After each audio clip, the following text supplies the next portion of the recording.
Welcome back. This is the Big Blue Banter podcast. I'm Dan Schneier, and I'm joined as always by Nick Turchin.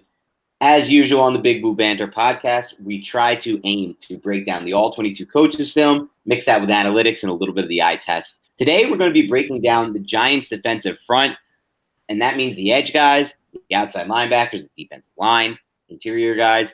But at the same time, we're going to actually take a deeper dive into the Giants' defensive scheme under second-year defensive coordinator James Bettcher. I felt it's important not only to look at how the Giants plan to, not only to look at who is planning to rush the passer for the Giants to stop the run, but how they plan to do it.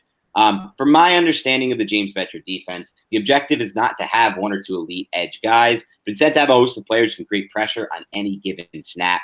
So I want to take a step backwards first and assume that, some of our listeners are just like me. And before this podcast, I had an hour-long conversation with Nick, and I learned a lot of things about this Giants defense that I didn't previously know, and I thought I knew it all. So I want to take a step back, assume that not everyone understands this scheme as well as maybe, James Bettcher himself does. And on that note, we're going to break the show into two parts today. First, we're going to dive into some of the schematics before eventually breaking down the players and how they can fit into this scheme. So I wanted to start it by walking it back with kind of a brief general question. And Nick, I wanted to get your opinion of just the overall objective of James Bettcher's defensive scheme.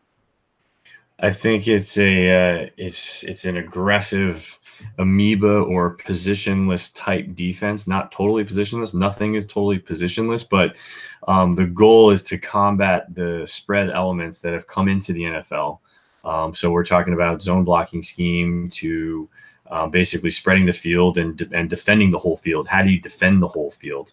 And his view of defending the whole field is using versatile personnel that are taught basically concepts / flexible assignments within a defense, and that's not restricted to, hey, this one guy does this one thing and that's all he does, then he's off the field. So it's less substitutions, or more importantly, substitutions when he wants to, not because of what the offense is doing to the defense. And it's interesting you say that, Nick, because you talk about less substitutions. And we look at the Giants last year, and they were in the nickel sub package on 64% of their snaps. And then you look a little deeper, they're actually in a sub package of some kind, maybe that be dime or wherever they go, because they did have some interesting packages that you and me talked about, even with 7 defensive backs at the time. And they were in a sub package on 84% of their snaps. So kind of what I wanted to see, Nick, was how does Bettcher's scheme overlap with some of the certain themes and changes we've started to see from defensive schemes at the collegiate level? We're trying to kind of combat that, the spread elements that have come to NFL, that have come to offenses both collegiate and NFL level. Gotcha. Yeah. So when we're talking about those defenses, we're talking about places like the Big 12, where even though there's a lot of points scored, it's kind of what coaches look to as the battleground between, they've got everything in the Big 12, from spread, air raid to power ball type plays, where it's like it's power iso ball type strategies, basically everything there. So how the Giants look to do that is, although it's maybe different for a different front and formation than the teams like to use there, it's a lot of sub package where we say sub package, a lot of dime and nickel, where you have hybrid type second and basically third tier defenders too, that can move in and out of the structure however the defensive coordinator sees fit. And just to get down to kind of, I guess we should start almost with breaking the fronts down. When we talk about nickel, the vast majority of fronts where the Giants were in, you're talking about what we'll say is 4 men at the line of scrimmage, whether or not they're standing or in a 3-point stance, 2-point or 3-point stance. Let's just think about where their positions are first before we think about how we define them. So the positions were something like a 5 tech on the outside, a 1 and a 3 tech on the inside, and then another 5 tech roughly on the outside. Now, if there's a 6-man line of scrimmage, you're going to talk about one of those guys, those outside guys being a 7 tech. But that's generally how it is. So whether or not guys want to say it's a 4-2-5 or they only count the 2 interior down linemen as down linemen, it's basically a 4-man, mostly over, occasionally under front that he would use. The other front that he would use pretty frequently on third down was where it get a little more creative, where you have a zero tech and maybe 2 5 techs, or a zero tech, and then basically a kind of a bunch of guys on one side. Fans probably remember that, and then not many people on the other, and you kind of vary who's going to blitz and whatnot. But those two fronts are, you would kind of label that they kind of fall under the 4-2-5 family. But I think the way to describe James Betcher's defense is I would stop thinking about the top down structures and look at what the assignments are from these players on basically a bottoms up perspective, looking at and starting with the front. And what's really interesting about that, Nick, is when you're talking about 4-2-5 and like you said, not to exactly, pin him into that corner because it's so different. But when you're talking about these down, the 5 technique, for example, Giants fans may immediately think, okay, who's going to compete for our 5 technique? We've got Lawrence, we've got RJ McIntosh, we've got Golson Pierre. But that's not what we're talking about here. In these sub packages, you're often seeing the edge guys, let's say, the outside, well, we won't call them outside linebackers here, whatever you want to call them, but not those interior guys playing on the edge of that kind of in both spots, right? Is that kind of what we're seeing in these sub packages? This is why Dan makes the big bucks. He makes sense of all this stuff. It's interior. I would call it interior defensive linemen, and let's call it exterior defensive linemen or exterior edge players. And right. So those edge players you're going to be your Kareem Martins to your X-Men to your to Lorenzo Carter, and the interior guys are going to be Lawrence, they're going to be Tomlinson, and they're going to be BJ Hill, among others that sub in as well. But that's generally, to throw it in broad brushstrokes, that's how it's constructed. And that means it's not necessarily what normal people would think of as kind of like a dime sub package when they go to dime, correct? Correct. A lot of times the Big 12 structures use what's called and even actually just to jump, the Washington Redskins use this a fair amount, use what's called like a tight front, where you have a 4 tech or a 4-eye on the outside, quote unquote, as an outside down lineman, a 0 tech, and another 4 and 4-eye. And the goal of that defense is to literally take away inside zone or any really zone blocking scheme that the offense wants to employ. The Giants don't throw themselves in that structure often, even though they may get to those assignments just via a different front. Right. That makes sense to me, Nick. So let's back this up then a little bit, because assuming that, the Giants are going to be in these sub packages, well, you look at it like this. The Giants did struggle at times to stop the run after they had traded Damon Harrison at the NFL trade deadline last regular season.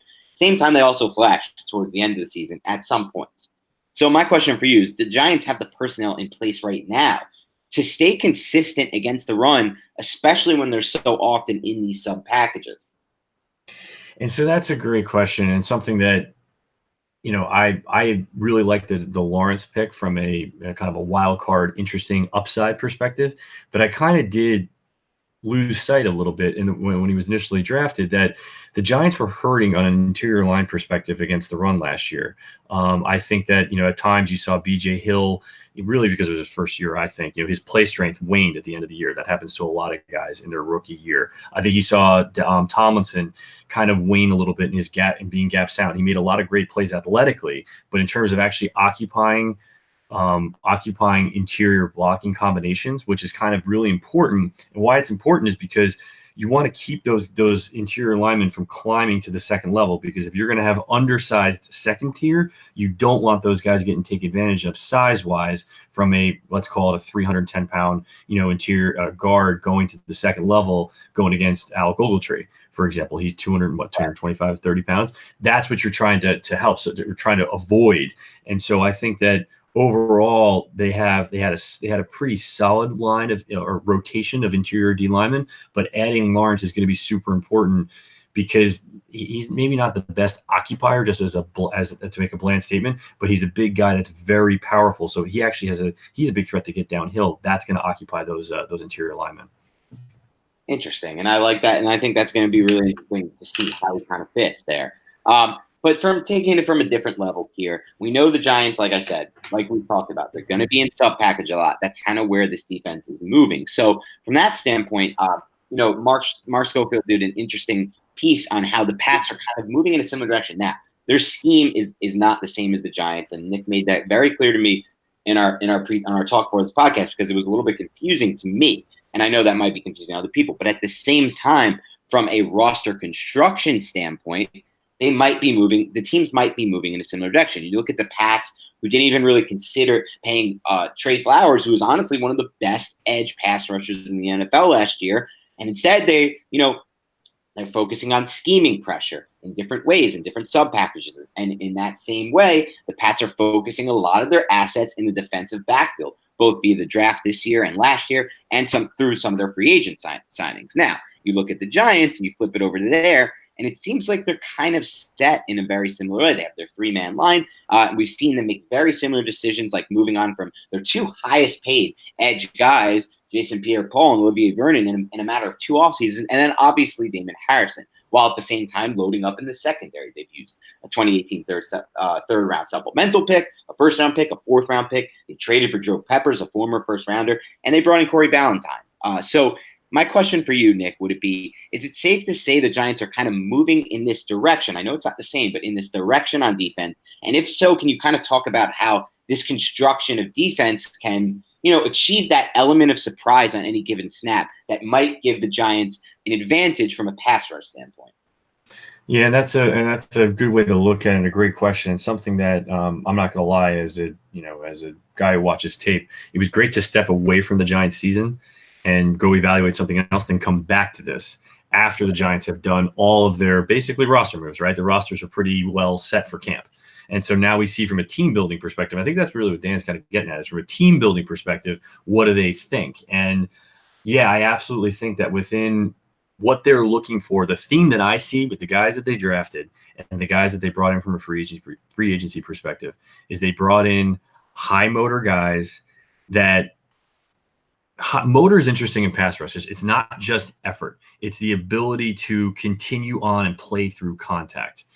That's what I think the big goal for the Giants is this year, is to get guys that can play through contact and can basically finish in the third phase of the rush and getting past the blockers on a more consistent basis. I think that's what they were missing. I think the Giants had a lot of high motor guys for sure, but not in the pass rushing sense. And I think that's what, to be frank, to get to the one part of the podcast we're going to hit on is Marcus Golden. That Marcus Golden defines that. He's made a career of that, and we'll jump into that more. So do they have this ability, or are they finding guys that are basically, I think that what it gets into is they're taking less specialized. They're taking players that are less specialized in one thing or one assignment, and taking guys that do a wider range of potential assignments from a wider range of places in the front.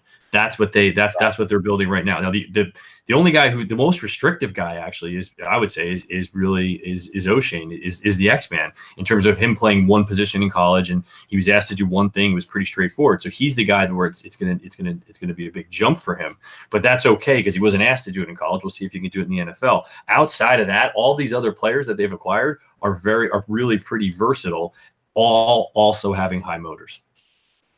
Interesting. And I think if you see that trend, there's obviously a reason for it. As far as the roster construction goes. And Nick, before we dive, we've dived into a lot of I wouldn't say, I don't want to go out of page here and say high level, but for me, even really difficult concepts to understand. Like I said, we had an hour-long conversation even before starting the recording of this, just so I can get an even better base of what I'm trying to break down here, because there are some similarities to what we're seeing, like Schofield wrote about it with the Patriots, or other people wrote about kind of where where NFL defenses are changing based on what Iowa State's doing, but it's not the same as what Betcher's doing. I think Nick's done an excellent job breaking that down. But before we talk about some of the players individually, Nick, I want to walk it back one more time, and I want to kind of get an idea of if the Giants are moving in this direction with the sub-package defenses, and it's obvious based on last year they're doing it.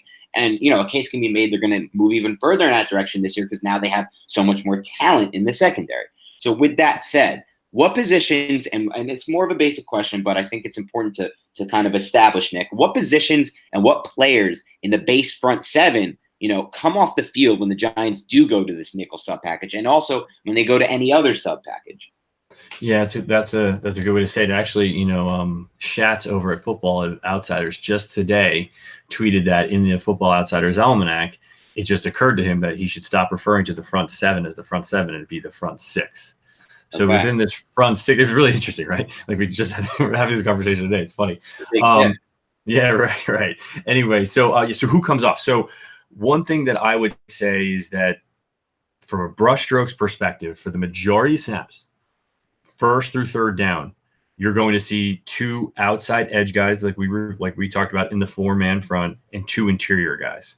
Okay. I think as we go later in the down, as we get to later downs, you're going to see much more Dexter Lawrence and BJ Hill, because BJ Hill actually he's a much better pass rusher than I gave him credit for during the season. Besides just his sacks, he's good.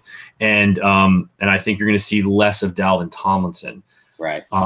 And I think that I think ultimately where it's going to go on the outside, you're going to see more of Lorenzo Carter, X-Man, and Golden, and you're going to see less of Kareem Martin, and those other guys outside. At the second tier, I think Ogletree he's one of the best blitzing linebackers in the league. He's a hybrid, so it's like, what do you want to call him, linebacker / safety. I think you're going to see more of him at the second level. There's been reports of, and I haven't gotten a chance to look at his tape yet, and I will for an upcoming podcast, but Mark McLaurin at the second level, in that kind of linebacker hybrid money backer role. So more of those types of players. And then the more traditional guys, I think BJ Goodson is going to be an earlier down guy, as he was last year, and he played it very, very well, to be frank. I think he should make this team, and I think he has a spot, and that type of thing. So I think that's where you're seeing the player construction is going to – they're still going to rotate 2 lines. But I think as you get closer to third down, you're going to see those players emerge. And this is so interesting to me because it kind of dives into my opinion, which was the biggest misconception about the Giants 2019 draft class, and that was that they're drafting, you kept reading this, you kept seeing this in all the Gettleman bashing articles or just Giants bashing articles. Why did they draft a 2-down lineman at 17 overall and Dexter Lawrence? And it never made sense to me. And you even talked about this with me off the podcast. Like, if you look at Lawrence's freshman year tape or even his 2017 tape, you don't see a player who needs to be limited to that role. Instead, really, what the Giants drafting Lawrence meant was Tomlinson's going to be more of that 2-down player at best. I mean, in this defense, might not even get to that point when you consider kind of how rarely, how often the Giants are going to be in that sub package and how much they're going to have Tomlinson on the field over a guy like Lawrence. Is that correct in that assumption, that really Tomlinson is the one who's going to suffer the most from, I wouldn't say suffer, it's not the right word, but Tomlinson's probably going to play the least out of those 3 down linemen, Hill, Lawrence, and Tomlinson. Yeah, I think so. And we're not really speaking out of school here, because this is all on the tape, and you can go back to his early years with Spags, or his early one single year, right, with Spags. And I recently had to watch a few of those games, and he was put down in third down a lot, and he just his pass rushing acumen is as a larger individual, right. And it's not easy. It's not easy. We're not sitting here saying, oh, it's so simple, right? It's like, no, it's very difficult for those guys. It's not his strength. And I think that he has athleticism to make plays in the run game, but it does not translate to getting basically past that third stage of getting past a blocker. So yeah, I definitely think that. And on the flip side of that, Nick, we both agree that Lawrence actually has more of a pass rushing prowess than people realize, and the potential to get to a spot, to a place in that regard that, he just wasn't really given credit for by kind of the early reaction to his drafting. And really, on another note, Nick, if you look at it, before Damon Harrison was traded, his snap counts were much, much lower than people realize. If you just dig back, and if you have access to Pro Football Focus or whatever source gives you the snap counts, I use Pro Football Focus. You'll see, because I looked back at this earlier today, Nick. You really started to see Harrison playing much fewer snaps than you would expect. I think for this reason, maybe this might be part of it, where the Giants are moving from a defensive schematic standpoint. But let's move on, Nick. We got to get to the players here. So I want to start with a player who I'm excited for in this defensive scheme, especially if he can somehow get back to the full health he was at. That's Marcus Golden. So the Giants gave Golden plenty of rest during OTAs. I mean, both Betcher said we want to manage his reps during OTAs, and to me, that was a telltale sign they have a big role for him. And at the same time, both Betcher and outside linebacker coach Mike Dawson, they made it clear that they are counting on big things from Betcher in 2019. So from what you've seen from his tape with the Arizona Cardinals, can he kind of be that lead dog off the right edge for the Giants? Lead dog is. Yeah, he's an interesting guy. It's really fun to break him down because to take a step back as an evaluator, when we look at guys coming up, we always kind of set targets for what they would have to do to improve to basically for us to boost the grade. And one of them is always like combining more pass rush moves or finding ways to use their hands and become better at combining moves together or finding better counters for sets, et cetera, usually having to do with pass rush moves. At least that's the way I focus on it. Right. Marcus Golden is a guy that has very, very, very few, if not really zero, pass rush moves. And he's made a really good career at it. He's had a pretty successful career out of it. Obviously, one big famous year in, 2016. But, what's really interesting about Golden when you kind of dig into his background, and I did not know this till I did this research for this podcast, he played linebacker and running back in high school. He was really good, but he has that type of athleticism to him where in space, he's very, very comfortable. So he's not like a Kerry Wynn who does not have that background, is a different type of tall, kind of leaner, more lean athlete that's learning the edge position. And by the way, I think his upside, I think their two upsides are kind of, it's not similar. I think actually Wynn may be a little higher, but the bottom line is that Golden is more what they want in the sense that within his speed rush, which is really his go-to play, he is a very, very disruptive motor. And when I talked about motor before, he was basically why I was talking about it. At the end of downs, towards the end of downs, when quarterbacks are hitching, he brings it to a next gear consistently in 2016. The whole thing is, can he get to that gear now? Getting back to what he was best at, or getting back to the space theme, operating in space, looping in ET stunts, he was very, very good in. So we mean by looping, again, we have one in any stunt, in any two-man stunt, just to break it down simply. And one defensive lineman is the driver or the picker, and the other guy is the looper who's going to be moving around. When he moves, his second, third, and fourth strides are very, very good. His get-off is not tremendous, but his second, third, and fourth strides, he really gets power, especially from his legs. And he uses his hands pretty well. So when those legs get moving, he can move people. And that's difficult to do because, again, he's only 6'3", he's only 6'3", 260 pounds. So he's not a very big guy. I think that you're going to see him. You can see him on early and later downs because he is very comfortable in space. He dropped off for Betcher pretty often in those years there in Arizona.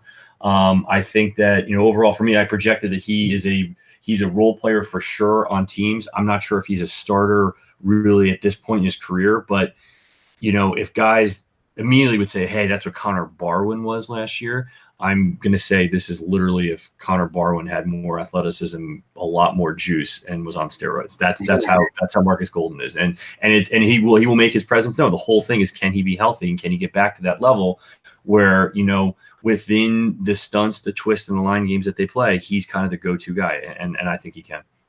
Yeah, and that's interesting because, like you said, even if he is not maybe necessarily this lead elite dog, I really didn't frame that question correctly, Nick, because I'm not, like I said, really to begin this podcast, I'm not sure exactly that's what Betcher needs for his defense, or for this specific scheme. And like you said, when you talk about the actual scheme fit with Golden, it might be that that's where he kind of shines because he's such a good fit for what they want to do. And some of his limitations in another defensive scheme aren't as highlighted maybe in this scheme. And that brings me to kind of like the whole deal with Olivier Vernon last year. Like, are the Giants really going to be losing much from Vernon? Because, PFF was decently high on Vernon's 2018 season. I didn't think he was making that much of an impact personally when he came back from that high ankle sprain. And obviously, he missed, I think, 12 games, or I think it was 12 games in the last two seasons, or at least played injured in 2017 through a lot of games, in addition to playing hurt even during his 2016 season. So I guess what it will kind of be like is, can he be the lead dog in this scheme is kind of more what I'm saying. And you kind of came around to that nicely. But kind of transitioning from that, Nick, to somebody who is not going to be a lead dog, but might be a surprise, at least we'll find out soon, and it's somebody who's one of the last remaining members, Nick, of the Jerry Reese era. And it's a surprise. We're talking about former fifth-round pick Avery Moss. There hasn't been much about him this offseason, but he is finally over the injuries, and they have plagued his entire Giants career. And now he's had time to kind of learn Betcher's scheme, at least in the film room. Obviously, he doesn't have that many reps in it. Do you think he can add anything to this Giants defense as kind of a surprise role player? Yeah, Moss is a great guy, or a great example to me of player evaluation, because I'll be totally honest, I didn't really focus on watching his tape at all in the last 2 years as covering the Giants. Now that's my fault, because when you go back to it, you actually see why he's the only guy from Reese still around, because he's the closest thing to a hybrid that they had on that team, in my opinion. And I didn't expect that. 6'0", 271 pounds, 6'3", 271 pounds. People are, I think he obviously Spags is going to want him to be that traditional 4-3 end and to have, basically moves to beat guys in isolation, to beat big tackles in isolation. What's interesting about him immediately is 34.5-inch arms. Those are long arms, and those arms showed in his previous year's tape with Spag. So for me, what I like the best about him is his length, his motor, and his versatility. He was really the only guy in that Spags defense that covered tight ends. A very smart guy on Twitter basically said that the Frisco call is what Spags would, or the Frisco assignment is what Spags would refer to that as, is when the defensive end on to the strong side would drop off and guard the tight end and man or go to the flat and zone, which he did that pretty well. He moves pretty well. His lateral agility is good for a guy that size. His weaknesses, he's kind of similar. Doesn't have a lot of pass rush moves, has long arms, doesn't really put them together as much, doesn't have a ton of counters. He's got a fair amount of strength within his arms, though, which is interesting. His push-pull, when you jerk the offensive lineman forward or backward in their case and then pull him forward, he actually has a fair amount of strength. And as he got more accustomed to the Spags about playing more in Spags' defense, I think he actually did okay at the end of the 17th season. The biggest improvement you can clearly see from his 2000 tape is the motor/power.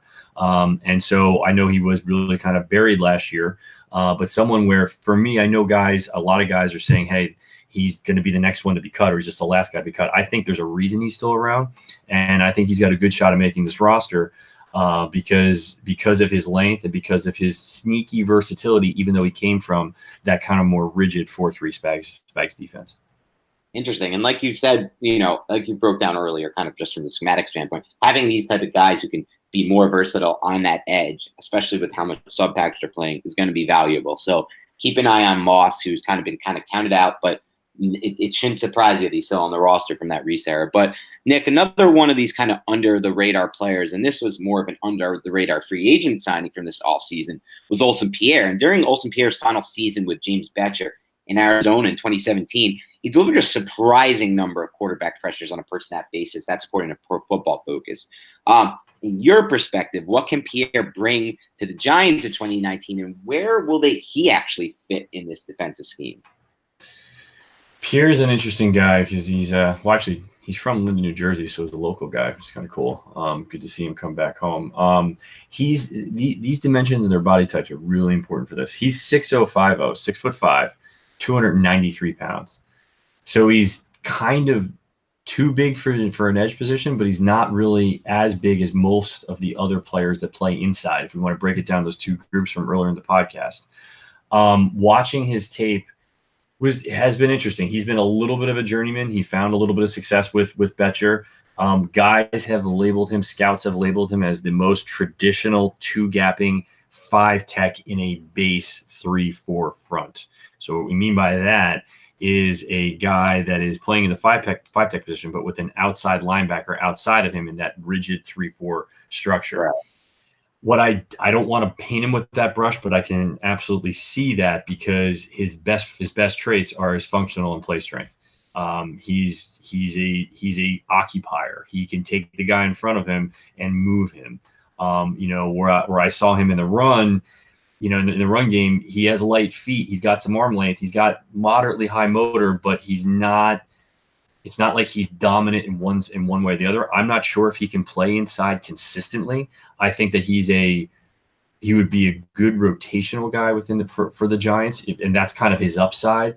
I think that he's going to struggle to make a lot of rosters because this 5-tech, the traditional 3-4 5-tech, has kind of gone away. Yeah. Now, again, Betcher's going to embrace him because he's a defensive line guy and he likes hybrids. But I think the biggest thing that he has to show, even as a veteran, is he has to show a better pass rush plan, and he has to show something else other than his bull rush. He has a little bit of wiggle. He's got light feet. He's a little bit more athletic than when you first watch him. He's one of those guys. Greg Cosell uses this phrase, and it's like you have to watch like 10,000 hours of tape before you actually can kind of like understand what a lot of the things that he says. And I'm not even near that yet. But he talks about the more he likes them. He likes some guys, the more he watches them. And that's what I found with Pierre. I'm not sure if he's enough to make this. If he's enough to make this team, even being a Betcher guy, because I think that the Giants can take outside guys and bump them in versus at inside guys and hold on to those inside guys unless if they're dominant. I don't know if he's going to be that dominant guy. Yeah, I mean, you hit it right at nail on the head there, Nick. I mean, we're talked this whole podcast about the Giants are in sub package 64% of their plays, or I'm sorry, nickel, and then sub package for an even higher percentage. They were in 84%. So really, where does that leave a player whose best fit is in a traditional base package in the 3-4, the 5 tech with an outside linebacker over him? I mean, where does that fit? And like you said, we saw times last year where even guys like Lorenzo Carter were lined up on the interior of some sub packages, but you can't do that same type of thing with Olsen Pierre on the edge, or playing kind of like that second level. So that'll be interesting to track if these type of guys can make the roster. And that leads me to another guy who I kind of feel like, and you can tell me if I'm wrong, is in a similar position to Pierre, and that's RJ McIntosh. And after a lost rookie season, there's been a lot of positive buzz on McIntosh coming out of OTAs. He's healthy. More importantly, he's put the weight back on his frame after losing so much, due to that undisclosed ailment last year. But I know there aren't many snaps at the NFL level, but what can he bring to the Giants in 2018? And what's to say he's not in a similar position to Pierre when it comes to making the roster? Yeah, and that's a good thing. And I think immediately the difference for fans would be McIntosh at Miami had not proven, how do you say, bona fide pass rush moves, where Pierre does not. Now, to your point, he doesn't have a lot of pro tape, and he hasn't shown a lot of that. And McIntosh is, to be fair, his biggest weakness was play strength. So where does he fit in? Can he? I think he can make the team, because I think that he can fit in pass rushing downs on third down as a 3 tech interior rusher, because I think his moves in small amounts of space are just enough. But to be fair, when I wrote his projection, I kind of just need to see more, because I don't feel comfortable saying, hey, I think he could be a role player. I think his first goal is to make the team this year, right? And I think that there will be a space for him, but it's going to be tight. It's going to be tight. He's got to have some disruption from that and replicate that tape that we saw at Miami, pretty early on in camp. Yep. And moving on from kind of some fringe guys there, somebody who the Giants are counting on big things from in 2019, and I'm personally counting on very, very big things from. I think he is one of the best chances on the entire roster from a defensive standpoint of breaking out, per se, if we're using that term. And we're talking about B.J. Hill, who is entering year 2 after finishing with the 4th most sacks among all rookies, despite the fact that he's an interior lineman, despite the fact that he didn't really start until midway through the season. So I'll put you on the spot. Is a big jump going to come from Hill, Nick? Yeah, from a traditional production standpoint, I could see that. I think that having the second year for him to gain more strength and to hone his craft even further, because, excuse me, we know in his first year, you see his use of hands is really almost excellent for a guy his size, and he has a lot of strength that showed up in pass rush moves, like call it from week 8 to week 12. And so, yeah, I think that, the number of sacks was certainly high. And what I saw, which is on tape, which was kind of funny, like his push-pull move put a lot of guys on the ground, even if it didn't really do anything, if he was in more of a contain rush, kind of as an interior lane contain rush player. So, I think that he's going to be relegated to that. I think that the big thing for him, which is interesting, I think at least, that he was used as the driver and stunts on third down sub package a lot last year. I think that's the big spot of impact for if he can improve. What I'll be looking for him the most is if his first strike, when he's called on that in that role, if he can be more violent at the point of attack as the driver or picker in those stunts, because it's something that the Giants struggled with last year. And again, everyone has their weaknesses. I think this was kind of one of his. And if he can get bigger, heavier hands, because they're good in terms of moving guys, but not in that first strike, that could really kind of change the game for him, as from a burst / get off perspective. Get off into that first part of the engagement. So that's what I'm kind of looking for him to do, and something where I think you may see him less in that role, because other guys are going to be better in that role. But I think that's overall better for him as a player, because you don't want all these guys taking a very, very, very high number of snaps, especially like a guy like Hill, who they're going to rely on in the early downs a lot. You need him more fresh when applicable. So I think that from the line perspective, he may come off maybe a little bit more on third down, but it's not necessarily a knock on him at all. It means he's going to be playing the other downs at a higher level. Right. I think that makes a lot of sense. Moving on kind of to a different player who was more of a disappointment, in my opinion, during his first season, and at least the Giants fans, with the team, and that's Kareem Martin. As far as getting to the quarterback, there was some talk that the light bulb had turned on in his last season with the Cardinals in 2017 from that standpoint, as he kind of transitioned away from, he was playing more on the interior and then more to the outside. It didn't really happen, at least from my standpoint, but is his impact more subtle? I know you already tipped off that you see his role kind of decreasing even more in 2019 based on what we've talked about throughout this podcast, but does he make more of a subtle impact than we think, or is he, just a player who, can set the edge, but that's kind of where his limitations, prevent him from moving or I guess where his limitations stop him, I should say. Yeah, I think that's kind of fair, only because he's bigger than the edge players, the outside guys, the outside grouping that we talked about before. Back at Betcher's 16 and 17 years, he actually played. He was at the 5 tech in their base front a fair amount. So he has that ability. He's a hybrid that can move around. But from an actual pass rushing perspective, yeah, he was moved to kind of key. How can I say this most simply? Kind of key, like you need key parts in the front where you need him to be the key, the massive pass rusher that can beat a guy one-on-one.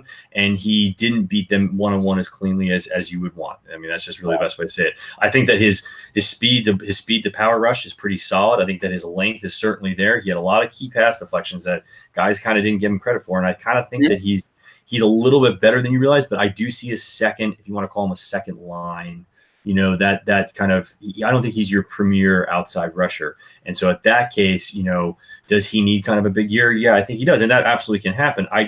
I see guys like Carter and X-Man and Golden even having a bigger impact just by their ability, their second and third gear motors and that kind of sixth sense to be able to get to the quarterback, when he's hitching up there.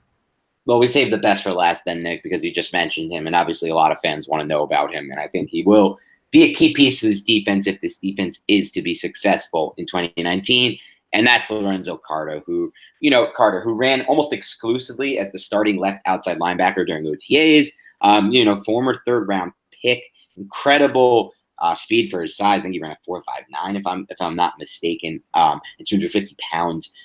So he was raw, obviously, during his rookie season. And, there was talk of how he didn't have much of a pass rush plan. I know I mentioned this earlier during OTAs. Betcher said Carter was finally moving faster, and he's understanding the scheme. And more importantly, and this is a quote from James Betcher, he had more of a pass rush plan. My question for you, Nick, is how big of a jump can Carter make with his pass rush plan in a full season in the scheme?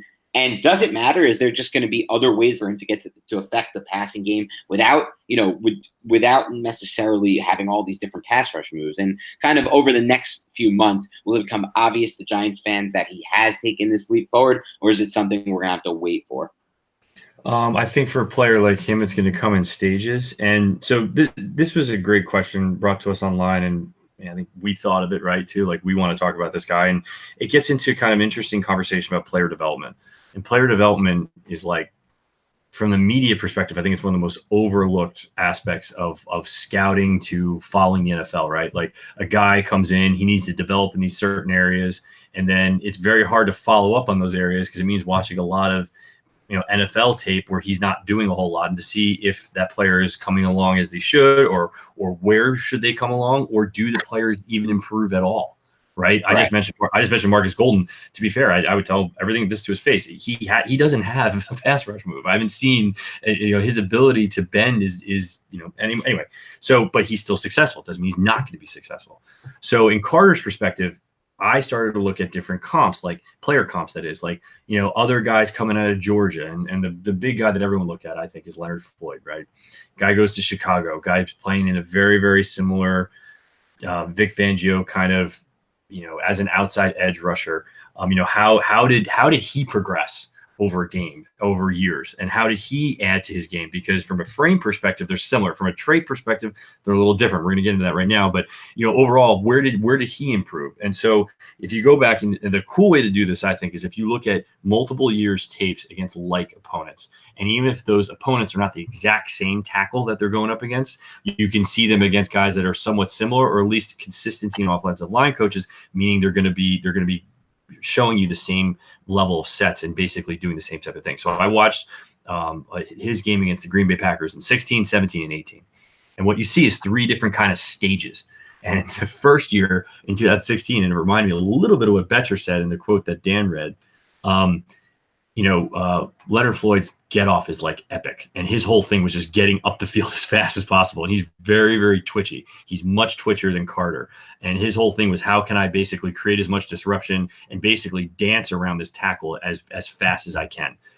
And then you see in 2017, he starts realizing he's got to play through contact a little bit more because these tackles are a lot better at this level. So he starts flashing these inside moves. He's not trying to beat guys on the inside with speed. He's actually flashing a spin move. And I just listened to a great Eddie O clinic down in LSU. And, you have to do that spin move close to the tackle. It's very difficult to do. So you have to play through contact really, really well. It took him a year to get to that point where, to be fair, you watch his 16 tape and like someone throws an arm at him and he falls down. His ability to play through contact really wasn't there at the NFL level. Guys are stronger, bigger, faster. And then in 18, you see him kick in with play strength, and even through injury, by the way, play strength, good use of hands, and very, very efficient movement. Meaning when he wanted to do something, although he did not rack up crazy statistics, because God knows there are a lot of playmakers on that defense, he was very, very, very high impact and was very, very versatile. Meaning he can drop off into coverage. His movement skills for a guy that's 260 pounds are pretty epic. Okay, right. So let's back this up to Carter. So what I'm looking for Carter, let's just first off say Carter's different because Carter's arms are about an inch longer. Carter is way less twitchier, and Carter's first step is not nearly as good. Carter is very good in straight line speed. His second, third, fourth stride as he moves up the field is very, very good. What you see in his last year's tape, when you look at it from this frame of point or this frame of mind, his movement is very inefficient. His arms are kind of flailing all over the place as he's rushing upfield in his speed to power rush. That was his go-to move was speed to power. Now, speed to power is going to be good for a guy like him because he's got really long arms. So I think that he sets an edge actually better and can do it better than Leonard Floyd over time. And I think that his overall use of hands could be way better because of those long arms. Those long arms have to get stronger. And I think that's where you'll see that play out over the next 2 years is his play strength will improve. And what you start to see at the end of last year, and even though it's not going to manifest itself in a lot of production, he starts to put together some baby pass rush type moves with his hands. You see a little bit of a chop rip. You see a 2-arm, long arm where he starts timing it. When the guys time it right in that move where they're going speed to power, and as they turn in for power, they take their two hands, they jam them into the upfield shoulder or the shoulder that's closer to the original line of scrimmage of the tackle. And if you time it that way, the tackle gets up off the ground and you start seeing him do that. And you start seeing these things kind of chip away. So what I'm looking for is not just some crazy breakout. I don't think it's going to be that way production-wise for him, but seeing more of that because he sets an edge really, really well. I think he's the best run defender edge player they have. And we'll get better, even though he's not size-wise, he's not there yet. And so I'm looking for the play strength to kick in over the next 18 months. I'm looking for the use of hands to get better. They're not going to break out, but that length is going to – I'm looking for more combination of moves where he can play better in tight spaces. You see all the rookies – not all the rookies, but many rookies, the two that I just mentioned, in their early years, they want to get out into space and beat guys with speed. He's going to have to get used to beating guys more in the interior. I'm not talking about with the spin move because he's not as twitchy as Floyd, but something where, you're going to be able to see a push-pull move. You're going to be able to see a real clean dip and rip to efficiently get to the quarterback. And what was cool, what I saw last year was he moved around on line of scrimmage. Now he's predominantly playing from the left side. That's where the X-Man played in college, was on the left side. So it's going to be interesting. I think he, as the veteran, is going to have to move around. I think he absolutely can. Right. And I think that's something that, I think that you're going to have a starter this year. And the projection for him is going to depend on how those hand moves go in and how he's able to play in tight spaces. And I think the ceiling is, is the ceiling as high as Floyd? That's a little tough because I don't think he's as good an athlete. But in terms of his role for what they need in this defense, he is critical. You absolutely need him because Golden's not going to be around forever, and he's better in coverage than Golden. So, and by the way, the X-Man didn't really do that a lot in college. So he's got to learn that. Right. He's got to pick that up. So in the meanwhile, you need that guy who's two-way. Maybe he's not going to have 3 crazy pass rush moves, but over time, yeah, I think you're absolutely going to get a little bit of a force on the end, on the outside that can move around and can do some damage. And it's interesting you mentioned, like, is the ceiling Floyd? And some people look at that as like a negative, but I think there's a big misconception with players like Floyd and the impact he makes on that Chicago Bears defense. And, if you just look at the sacks column, you're going to think one thing about Floyd. But if you ask the coaching staff there, you're probably going to learn a whole nother thing about the impact he makes. And I think that may be a similar case that, Carter follows with the Giants. But on that note, Nick, let's dive into some of the questions from the listeners on today's show. We'll start with Josh Salberg, who asked, are you seeing any evidence of the Giants embracing analytics more? The recent major investment in the secondary over pass rush gives me hope. Yeah, that's a good question. I didn't realize, I just learned this week, and I don't remember the gentleman's name, but the Giants actually do have a director of research who he basically focuses on the analytical side. I think you see Pat Shurmur. Yeah, is his name. Yeah, gotcha. So they actually do have guys that are employed, and the reason why I say that is a lot of teams don't. Judging from looking for as an outsider looking in, I think that Shurmur, like we've said, Shurmur focuses on some game management situations with a lot tighter focus on analytics, kind of coming from the Andy Reid tree, or at least the Andy Reid sub tree, because Reid's not really excellent at it at all. But I think there's a presence there. But this gets into a conversation about what is actually analytics, because the chatter that I get from guys in the industry to guys just outside of the industry is that most teams have analytical teams, but they kind of don't know what to do with the data. And it's kind of just sitting there, and they've got guys in one silo doing one thing, and how much does that translate to another silo? For the Giants, I think that on the offensive side, I would probably say it's not as much as other teams. On the defensive side, I would probably say it could be closer, but that's really just a guess. And kind of, the Giants aren't one of those institutions that are known to really kind of really embrace that and really get after it that way. So I think it is improving. How much that does improve or how much will they embrace it, I'm not sure, but it's not something where it's a funny landscape. It's one where the way it's been broken down to me is that like roughly a third of the teams focus on and do things kind of that make sense and are very applicable. A third of the teams have guys, but they don't know what to do with them. And the bottom the last third don't really have groups at all. Yeah, I mean, it's an interesting question, Nick, and thanks for asking it, Josh, especially because I actually took the time to dive into this yesterday. I'm working on an article that I didn't get a chance to publish yesterday. Probably going to publish it in an hour or two after we're done recording this podcast. But I actually was surprised to see how much the Giants are, in a sense, embracing analytics in ways that people really weren't expecting. And like I mentioned, just doing some research, Tyser CM is the guy running the Giants analytical department. And as Nick said, this is even a step up from some teams that don't have anyone doing this. And we don't know the full extent. This guy's never been quoted in an article. There hasn't been a feature on him. I think the Giants are trying to keep it, a little bit under wraps in that sense. But if you look at it from a few different standpoints, the Giants are embracing analytics when it comes to their roster building process. And we've gone over this already on the podcast, so I don't need to rehash it, but just with the sense of, dumping all those big edge contracts and bringing in, a lot of players in the secondary, that I believe the goal eventually is to re-sign their own players here. That's what the Giants want to do. They haven't done it recently because their draft process has been so off, and because, they just didn't really feel like that Collins was where they wanted to make Collins the highest paid safety in the NFL in their specific defensive scheme.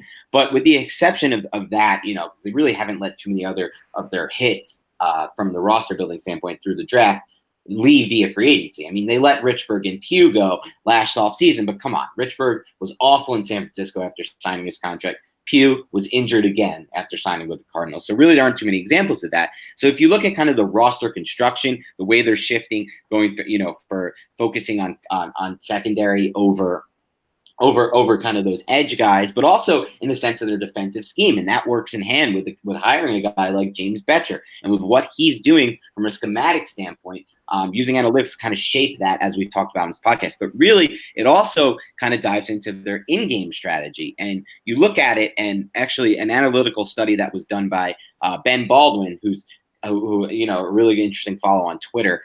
And what he did was he looked at kind of what he tried to decide who he thought were the most forward-thinking franchises when it came to going for it on fourth down.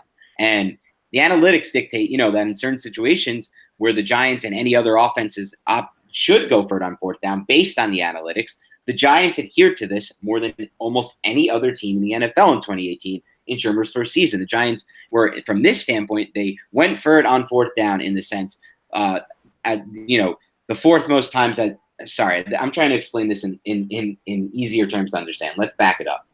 when they should have gone for it on fourth down, they went for it the fourth most times in the NFL. So they adhered to the analytics more than almost any other team. Like I said, Shermer touched on this in the game against the Falcons, where he said, we discussed it internally, the math on it. You increase your chances of winning the game by 50% if you go for it and make it there. And he said, I tried to be aggressive for my guy, Shermer said. And he's talking about when the Giants were trailing by, I believe it was 8 points at the time, and they scored a touchdown to cut it to 8. They had the point after attempt. Instead of going to cut it to 7, which traditionally most teams would do, he went for the 2-point conversion there. So he talked about it in other ways throughout the season. That was not the only example of when he used it in game. So I think from those three buckets, Nick, and obviously Josh, who asked the question, the Giants are actually embracing it more than people give them credit for. I know there's a lot of things that are said about the Giants. I feel like a lot of things that are said kind of get thrown into this bucket of just like black and white. The Giants are a type of team that doesn't understand analytics just because Dave Gettleman did the imitation of the guy typing on the computer when he was asked about Saquon Barkley. But really, what he was just trying to do there, in my opinion, after rewatching that a few times and obviously watching it at the time, he was really just trying to justify picking Saquon Barkley guys. And, he used analytics, but that really didn't play a role in that decision-making process, in my opinion, at all, when it comes to drafting Saquon Barkley. So I think that, it's kind of a fallacy to dump them into this bucket of teams that don't use analytics when you really look and break it down, as we tried to do there. So moving on to the next question, Jim Henry asks, might not be something you can answer, but does anyone have a pass rush move anymore? I guess he's saying in the NFL. It just seemed that, or maybe with the Giants, it just seemed that Carter and Vernon and anyone else really just try to run right into the tackle or try to run right around them, and then end up so far out of the play. So what's your standpoint on that, Nick? Well, it's interesting. It's come a couple fold. The league has embraced one of the spread elements that the league has absolutely embraced and taken to the 9th level is the quick game, right? So if you're gonna if you have to get to the quarterback within 2.2 seconds, that's when he basically should be getting rid of that ball, if not sooner. You're going to stick to one type of rush, and that rush is speed to power. So the majority of snaps that you see in the NFL are absolutely speed to power. That's why this player that's 270, 280 pounds, it's fast, it's got burst, but can beat someone really quickly and then finish really strongly, because you can't move the offensive tackle. You can't beat him on the outside that fast. It's going to take you 2.7 seconds to get there if you try to win on, with 5 steps up the field, or however you want to think of it that way. So I think part of it's that. The other part of it is what we kind of broke down in that the guys that win in isolation and one-on-one tend to be 4-3 defensive ends. That is a broad stroke statement that I could get slaughtered for, but I think those are the guys that you see do that more often, except for guys like Khalil Mack, who are really, he really is a hybrid, and he really does have all those pass rush moves and can win in isolation often. He's a terror, but he's a top 2 player, at his position. So the upper end guys, I think, have kind of crazy moves. And I was listening to an offensive lineman speak, who's an offensive line coach, talking about a player, quoting a player. But basically, it's like if a pass rusher has one really good move, you're talking about a career. If he has 2 really good moves, you're talking about like a potential Pro Bowler. If he has 3 really, really good moves, you're talking about a Hall of Famer. And that's I think that's where things hierarchically stand up, because the players are so good, the tackles are so good in this league, I think, that it's very hard to have 2 very good moves. So can the guy have 1? Can they get to 1? I think that's where the players are trying to, that's like their first step. And I think the Giants have a lot of guys developing in that area. And then they're going to have a guy like Golden who's won despite not having that. And so I think that's where it's kind of shaken out in terms of if guys were in 5 and 7 step drops, I think you would see more creativity on the outside. It's interesting. I think that makes sense too. And that's just kind of dives, like you said, into the changing of the NFL on the offensive side of the ball. So Nick, Pat Chamberlain, one of our followers who's always engaged, and we appreciate the questions, asks, in terms of edge, who do you think will step up as the most productive pass rusher opposite Carter? I guess the options are really, I mean, considering we both believe that O'Shane, the X-Men, is probably going to play mostly on the left side this season. It would probably be Carter moving over there, right? Or yeah, and I think it's going to be the X-Men. I think it's going to take a little bit of time, just because I don't think he's going to. I think his path is going to be similar snap-wise to Carter last year, right? Yeah, right, where he plays 10 to 15 initially, and then you see things build as the year goes on. Yeah, so I don't think he's going to kind of burst onto the scene, but he's a guy, and this is what's really interesting. When I just talked about the number of pass rush moves, he's a guy at the college level, which is completely different. But at the college level, he's shown 2 to 3 different ones with very active hands. The guys that already have moves coming in the league, I just think that is so hands above.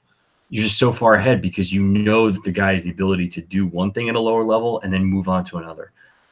So I think the X-Man is going to emerge there, and so whether or not you're talking about, you're probably not talking about this season. You know, it's a trajectory, and it's a trajectory that has to be taken into account that he hasn't covered a lot of guys in space often. He has the athleticism to do it, but he hasn't done it yet. So you're going to see limited snaps because of that. But until you get to that point, look, that's why they draft from the third round. They know as well as we do that they need some guy, they need some edge presence, right? But you know, I think that was a good value pick there, and I think that he of the guys that we just mentioned, you know, you're talking about a couple veterans, and you're talking about the X-Man. I think the X-Man wins in that crowd. Interesting. I think I would tend to agree with you on that. Pat has a second question, and Nick, and it's in terms of the defensive line. What should the Giants do from a schematic or strategy standpoint to generate more interior pressure? You know, look, I mean, what they should do, you know, Betcher is way smarter than me. I think what you're going to see is a lot of the mirrored stuff that they did last year in the twists and stunts that were very, quite frankly, ineffective. And again, to be fair, myself as an analyst, I did not pick up on that during the season. When you kind of take a step back and you rewatch the tape, you see it again, you go, wow, like, you know, every time they're running a stunt, I mean, it's almost like there's no one on that side. They need to get better there. I think that even guys like Ogletree, when we're talking about interior pressure coming from the second tier, I think he's got to be more consistent and better. And I think someone, you know, you're going to want to have someone to emerge. I think one of the biggest things that made the interior pressure weak, if you can believe it or not, is take a step back, is the blitzers that they had, whether it was rush 4 or rush 5, you know, Landon Collins was the only effective guy.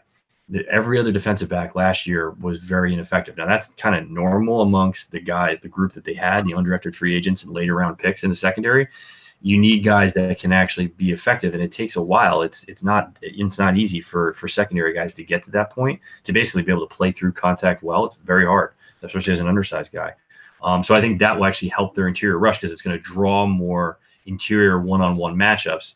And look, I'm not trying to say Dexter Lawrence is the sexiest pick on the face of the planet, but if he takes him against an undersized guard, I would take that guy every time. Watch out. You do not want to leave him in isolation on that side. And so that's what's kind of interesting. And that's what's interesting about Lawrence being there, his presence. Yeah, I mean, if you ask me, Nick, to answer your question, Pat, as well, I think it's just going to come from players winning out, and that's Lawrence and BJ Hill, who I'm excited for when it comes to that standpoint, just winning kind of on the interior. Kevin Boylard, one of my good buddies from 24/7 Sports, asks how, and it's a little bit of a curveball here, Nick, so get ready for it. How often will the Giants use running backs not named Saquon Barkley? I think, yeah, they love using them. They love giving them as many touches as possible.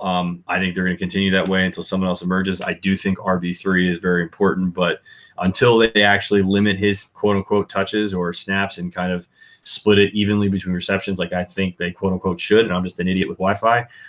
You know, I think they're going to keep on doing it. They're going to keep on feeding the beast, and you're going to see. I do think that a couple of guys they brought on this year have a better shot of seeing more touches. But until it does, you know, I'm in the bank that they're gonna feed the beast. Yeah, I mean, for me here, Kevin, the way I see it is this: I think the Giants actually have more talent behind Barkley than people realize, and that, you know, then it's hard to realize that because, like Nick said, they fed the beast a lot last year. But if you look, and with that said, with the talent, I do believe, and I'm a big Paul Perkins fan. I will die on that hill. I'm standing by it. I will die on that hill. I'm really expecting him to make this roster. Obviously, the Giants see something in Rod Smith, and, you know, he even got some first and second team snaps during OTAs, as did Perkins, by the way. No one really talked about that. He got a couple first team reps. Wayne Gallman, same thing. But at the same time, you look at Pat Shurmur's history, and it's not just last year with the Giants. It's also the year before with Dalvin Cook. He is a one-back guy. I mean, he tried to say, you know, when he came out of Minnesota, you need multiple backs. And he said that before the draft, before the Giants drafted Barkley. I viewed that as just a smokescreen, something, you know, just trying not to give away they were going to go Barkley at that point. It was late in the process of that pre-draft 2018 period. But based on his history over at least, especially over the last 2 seasons, it doesn't seem likely he's going to come off the field. I mean, he even made mention earlier in OTAs this offseason. Sherman made a little comment that kind of got brushed over about how he might even have a bigger workload. This offense is now going to run through Barkley. Beckham's gone. This is going to be a scheme that goes through Barkley. So, just in the sense that the Cowboys rarely take Ezekiel Elliott off the field, I don't think the Giants are going to take Barkley off the field very often. Bobby Skinner asks, what's a reasonable expectation for Lorenzo Carter? I guess he's asking based on stats because he says his college numbers were never wowed. And so I just don't know what to expect for you to do. I want to start before you jump in here, Nick, and say from an actual pressure per snap standpoint, Carter was actually super effective at the collegiate level at Georgia, as according to Pro Football Focus, of course, at least. I mean, but they're the only ones I know who do the pressure per snap, metric. And it's just that at Georgia, he actually wasn't used that often as a pass rusher. So he did get a lot of pressure snap. Obviously, as Bobby mentions, his college numbers, when you just look at the sacks, didn't wow. But, as I like to talk about, and I'll mention it anytime we ever talk about pass rush, Nick, I think you should just throw the sack statistic out. It obviously has a big meaning, but we put so much but I'd rather throw it out, Nick, because it gets way too much meaning, and to the point where it's overused and it becomes, in my opinion, not in the good measure of a pass rusher's effectiveness. I go by pressures. I go by quarterback hurries, quarterback hits, even batted passes at the line of scrimmage. There's so many other ways you can impact the passing game as a pass rusher than just purely the sack statistics. So I guess from your perspective, Nick, what is your reasonable expectation for Carter overall for year 2? Yeah, and from a trait perspective, we went over that on the previous part of the podcast. From a statistical perspective, again, for the traditional, I would say it's going to kind of look the same. I think you got an upside looking at kind of like Floyd, where you're at a 4 to 6 sack a year range. And guys are going to look at that and scoff, and I'm going to go to just echo what Dan said. It's like, look, there's a lot of things that go into why sacks occur, and he's going to play a pivotal role, and he's playing a pivotal role because you actually need a bona fide guy, or you want a bona fide guy that can drop into coverage, and he's very good at that. Very good at that, and so is Marcus Golden. So you're going to have 2 guys now that can do that more than pretty well. And that's important. And, to echo what Dan said too, like, if you're the driver in a stunt and you create the space for the looper to get the sack, like, you're not on the stat sheet, but the coaches give you plus grades when you're grading the tape after the game. So, all that type of stuff is just kind of, I would say for the traditional stats, it's going to kind of echo the same, and you're going to look for traits to kind of improve, and that's going to determine his overall ceiling in the next 2 to 3 years. Yep, I think that's fair. And then kind of building off of that, Peter Esposito asks, sticking with Carter, do you think a more streamlined role for him will lead to more production as far as the pass rush goes? And he mentions that he wore many hats in college. So kind of, will a more streamlined role help him, at least with the Giants? We haven't seen the Giants do that or take on that kind of role where you're going to bring on one guy specifically to do one thing. The other side of this too is the way practices are structured right now. A lot of the individual stuff at both the college football and the NFL level are done by players after the fact. So a lot of learning these extra moves, of learning their craft, learning and honing their craft comes from their own time, because just quite frankly, going to a lot of these practices, most of them are up tempo. There's going to be, for some coaches in the NFL, there's a huge scheme focus compact, element to the defensive line perspective. It all kind of depends on each individual circumstance. So to answer the question, I don't think that the streamline would necessarily mean that he would become better or honing 2 to 3 moves per se, because it's not a traditional 4-3 defense. I think that you had a guy like that in OV last year who does have a bona fide 2 to 4 moves that he uses, mostly in the speed to power kind of area where he's actually pretty athletic there, but that didn't necessarily lead to production in the past. I do think that the Giants are scarred a little bit by that, because there were very big expectations for him, and I think he played pretty well and overall getting penetration and being disruptive, but it's not what his contract kind of what the hopes were for his contract. So I think that they're not. I think that that's not how they're going to go with him. It's going to be kind of more of the same and developing within that same role, which fits with what he did in college as well. Yep, I think that's spot on as well, Nick.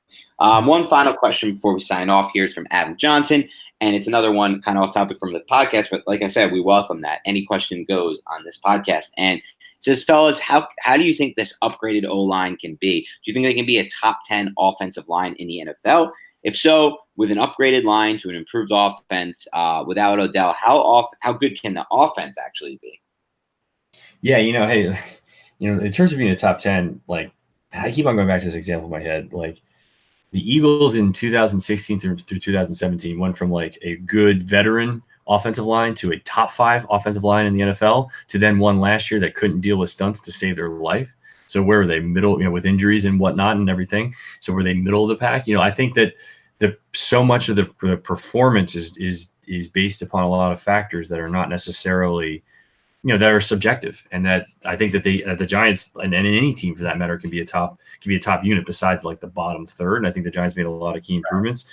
And I think that, just to answer really quickly, I think that it all. And I think Dan, I'm not going to jump in front of Dan. I think he feels kind of the same way. I think even last year and especially this year, it comes down to the play of the quarterback in terms of how of where their ceiling as a unit goes. And that's just kind of the way. That's just the nature of the position, I think, across the board in the NFL.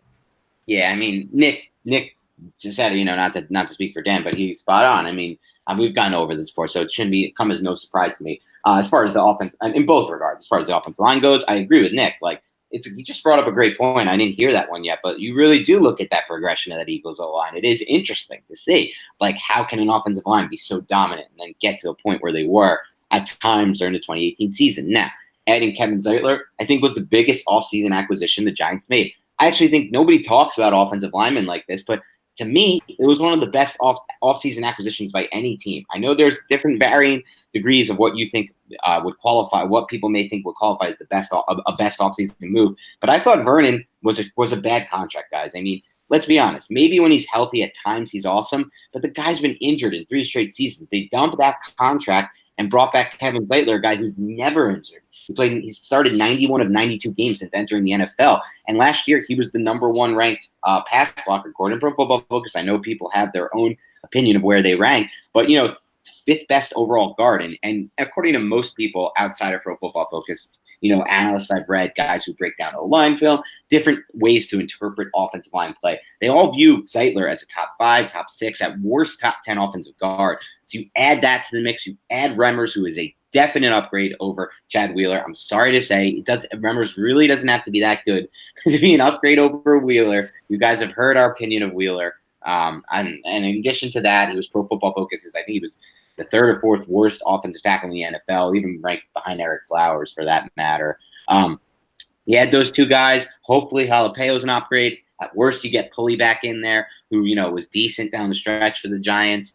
And then obviously you get the progression of Will Hernandez in year 2. And hopefully a healthier Nate Solder, who played through a few injuries that he didn't, publicize during his 2018 season. So you add that, you have the makings of an offensive line, like Nick says. Obviously it's subjective. Obviously there's a ton of factors that are coming to play, but they have the potential to be that. And then as you turn to the next point, as Nick mentioned, it always goes back to the quarterback play for me. And, this offense is going to be held back or pushed forward by the quarterback play. And I think at this point, most of us, can come to an agreement on that. But on that note, guys, that is the end of today's show. Obviously, today's was focused deeply on the defensive line, the defensive front, the pass rush, and more of the schematic overall briefing of the Giants throughout the rest of the offseason over the next 4 or 5 weeks until training camp gets back underway. We're going to try to do these type of podcasts. We probably break down the secondary in depth. We'll probably break down the wide receiver corps in depth and kind of move forward in that direction. If you guys do enjoy the podcast, the only thing I ask for you is help us grow this thing. Do us a favor and download the podcast on iTunes. If you have an Apple phone, that's where it really helps us the most. If you download, subscribe, and then rate us there, we're nearing 100 ratings there, which is awesome. We've only been around for a year now, and not to mention, in addition to nearing 100 ratings, last episode, the episode featuring Daniel Jones, and I knew this kind of would be this way, but I am happy to see it play out anyway, guys, and that's thanks to you guys. It was our most downloaded and our most listened to podcast by far, not even close. Nothing has topped that we've done since, including kind of the all 22 breakdowns of games. And so that's awesome to see, guys. I really appreciate all the support you guys have shown us on Twitter and in the ratings and things like that. So again, if you want to follow us on Twitter and follow up on the conversation and even throw some ideas out of what you want to hear in this dead zone before training camp, let us know. You can find Nick on Twitter at TManic21. That's TMANIC ANIC21. You can find me on Twitter at Dan Schneier NFL, DANSCHNEIER NFL. And on that note, guys, thanks again for tuning in, and we'll talk to you soon.